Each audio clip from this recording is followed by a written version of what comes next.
Therefore, if you have been raised up with Christ, keep seeking the things above, where Christ is, seated at the right hand of God.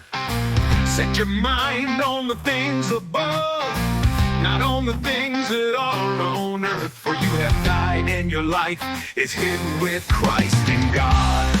When Christ, who is our life, is revealed, then you also will be revealed with him in glory. Therefore consider the members of your earthly body as dead to immorality, impurity, passion, evil desire, and greed, which amounts to idolatry. For it is because of these things that the wrath of God will come upon the sons of disobedience. And in you also once walked when you were living in them.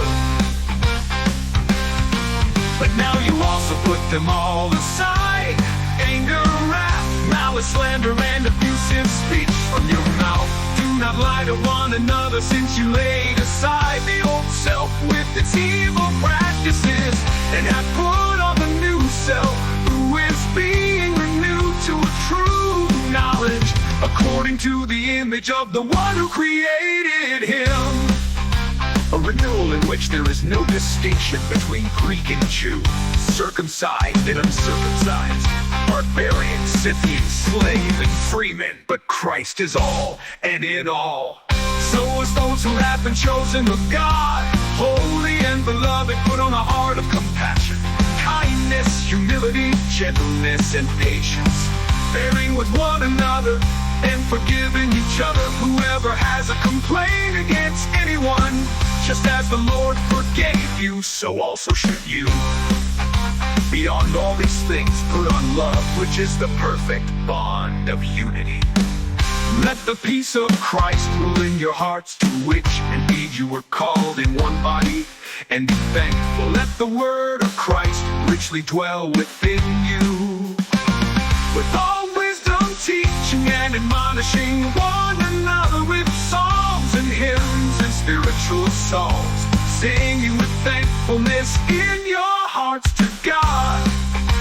Whatever you do in word or deed, do all in the name of the Lord Jesus, giving thanks through him to God the Father.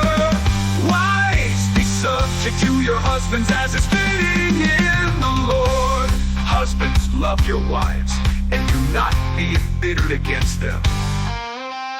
Children, be obedient to your parents in all things, for this is well-pleasing to the Lord. Fathers, do not exasperate your children, so that they will not lose heart. Slaves, in all things obey those who are your masters on earth, not with external service, as those who merely please men, but with sincerity of heart, fearing the Lord. Whatever you do, do your work heartily, as for the Lord rather than for men, knowing that from the Lord you will receive the reward of the inheritance.